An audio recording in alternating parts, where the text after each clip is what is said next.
welcome back to RareRoo Crafts. I'm on today to share with you the project that I have made for hashtag Bright and Prosperous 2021. This is a collaboration which is hosted by Nelda of NeldasCrafts, Aisha from Young's Paper Creations and myself, Sarah from RareRoo Crafts. We decided to pull together a group of crafters from across the crafting community here in the UK and overseas in the States. We opened it to anybody that wanted to join in, and we just wanted to bring together crafters of any ability. Doesn't matter how new you are to crafting or how new you are to YouTube. We just wanted to pull together some crafters to give us all some inspiration moving into a new year, particularly given the difficult year that we are moving out of. So, as I say, it is a collaboration. There are lots and lots of fantastic crafters. They will all be linked in the description box below this video. Please, please, please do go on over and check them out. I can't wait to see what fantastic projects have been created for this week. Now, for those of you that watch my channel, you'll have seen this book from last year. And it is a project book that I created for last year's first Smash That Small Paper Pad of the year. And I did it because I wanted to try and keep myself organised in my crafting. So I made this lovely book, recovered one that I picked up from Home Bargains, put this lovely quote: "Today isn't just an ordinary day. Today I'll create something beautiful," which I thought was lovely for a crafty diary. And I just separate it up into sections. So the first section is my collaborations. I've taken out everything from last year because it was quite a big book. I didn't use it all, so I just thought, well, I'll take out last year's and I will use it into 2021. So collaborations are in the first one, and then I just separate them with a piece of washi tape up the top there so that I can see what collaborations I'm on. My UFOs, this is my unfinished objects. I've got projects that are things that I've been doing for myself, or projects that I've been making for other people I just haven't quite got round to doing, and they're sat in boxes waiting to be finished. So I decided to create a UFO list and make myself work my way through them.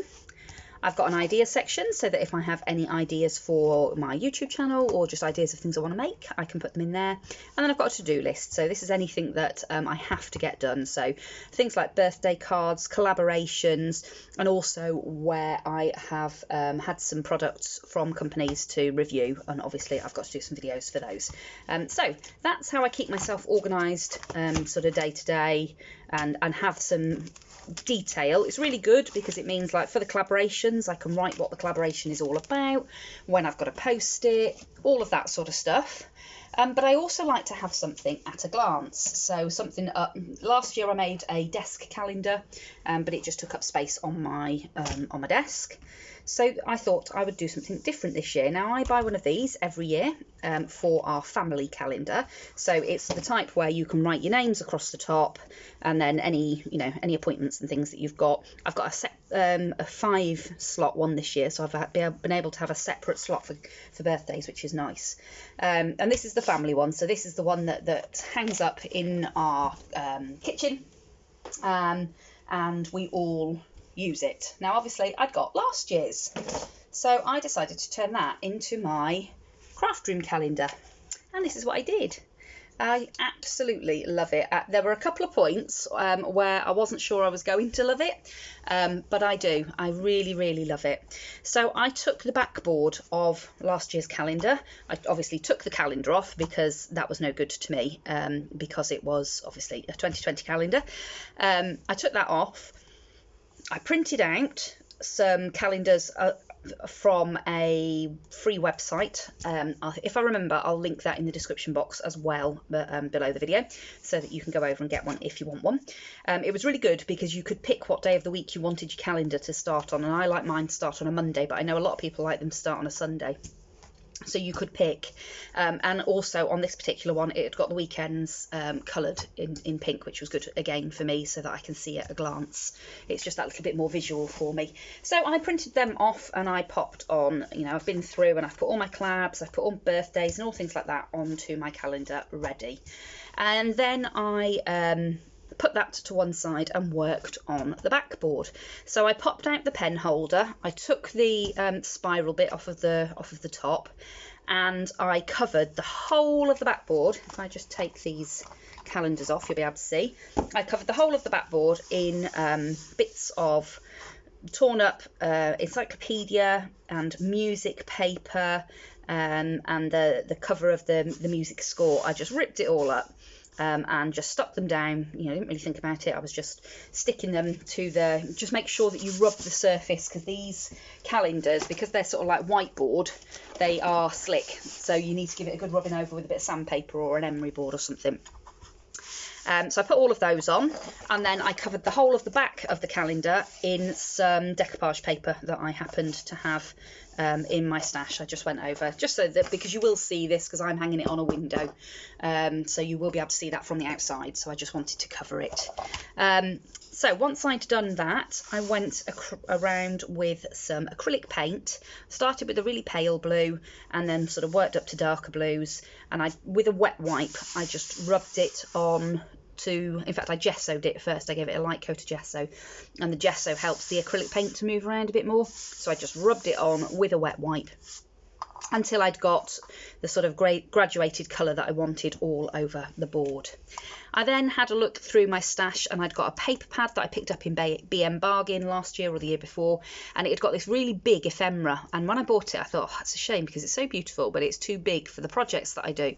But actually it was the perfect size for this project. So I fussy cut out the flowers and the leaves and the bird, and then I die cut this beautiful, it reminds me of the front of an orangery, and it was a tattered lace die. It's actually from the Flecteurs, which is, they make like a round fronted card, I think. I haven't actually played with them yet. I got them in a D-stash, but I just thought, just laid flat on here, it was perfect. And then I just embossed a piece of black card and went over it with a little bit of gilding wax and a little bit of oxide ink, just to pull out some of that embossing, and I layered that over the top of where the slits for the Flecteur bits are, so that you can't see them. Obviously I put my lovely Dicky bird over on this side, and then I used some dies to cut out the 2021 out of silver, backed them on a bit of white, but then I distressed that with some various blue inks, so that you got that lovely sort of distressed look that we've got going on in the background. The other thing that I'd done in the background, I don't know if I mentioned that, was I did a little bit of stamping just with a text stamp, and I'd got a stencil, and I used the same ink that I used to go around the edge. So I did go around the edge of this with a bit of chipped sapphire. I used the same ink to do a little bit of stenciling here and there throughout, so that it's not in your face. It blends in with what you've got, because it's colours that I had already used, but it just gave a little bit more interest to that background. Once everything was on, I've gone around the edge with Inktense pencil and then a bit of water just to draw that out and to put some almost like shadowing in, and it sort of brings everything together and makes it all look like it's supposed to be part of this beautiful scene and image at the top of the calendar there. And then I've stuck on some really pretty little just clear crystal gems. I've just gone around and stuck them in, just here and there really. It was really random. And then obviously the calendars just clip into the bulldog clips like so. And then I put the plastic clip for the pen. I did put that back on so that I can have a pen on the board as well. Now where I've put the clips on with drawing pins, I have put some hot glue on the back just so that it covers the tip of the pin, so that it doesn't scratch the glass if it does touch the glass. And then I have put on some jump rings. I obviously hadn't closed that jump ring up. I put the jump rings on to put the hanger back in place. So just close that one up like that. There you go. And then that will just hang up on the window in my craft room, and it just means that at a glance I can see, you know, what I've got coming up and what it is I need to be working on, and I can sort of plan out the days, what it is I'm going to try and work on, to make sure that I've got things done in time for birthdays and collaborations and things. So that's what I made. I really love it. There were points when I was doing it where I wasn't sure it was going to turn out the way that I wanted it to, but now that it's finished, I really love it, and it looks so beautiful. I've already had it hanging on my window because I thought I had filmed the process of making it, and I was going to do a little sort of video putting it all on speed up, and yeah, I was going to show you how I'd actually made it. But when I've just come to do the editing for that video, I realised that the major parts of the filming of the actual process I haven't got. Unfortunately, I haven't filmed them. So yeah, unfortunately haven't got the process for that. But I've got the final product, and that's the most important thing. I love it, and this is going to hang in my craft room all year. It's going to help me to stay organised. You know, each month I can just take this one off, put it to the back so that I can transfer the dates at the end of the year. And if I want to, I can use this calendar board year in, year out, because all I would have to do is print new calendars and just change this this date plate in the centre of the calendar there.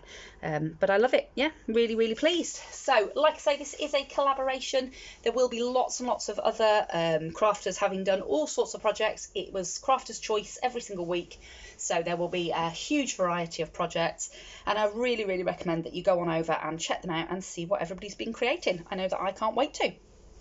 So we will be back again on the 24th. So I just would like to thank Nelda and Aisha for asking me to be part of this collaboration and asking me to co-host with them. Hopefully everybody's going to get lots of enjoyment out of this, and it's going to inspire us all to be positive as we move forward into 2021, which is definitely going to be a better year.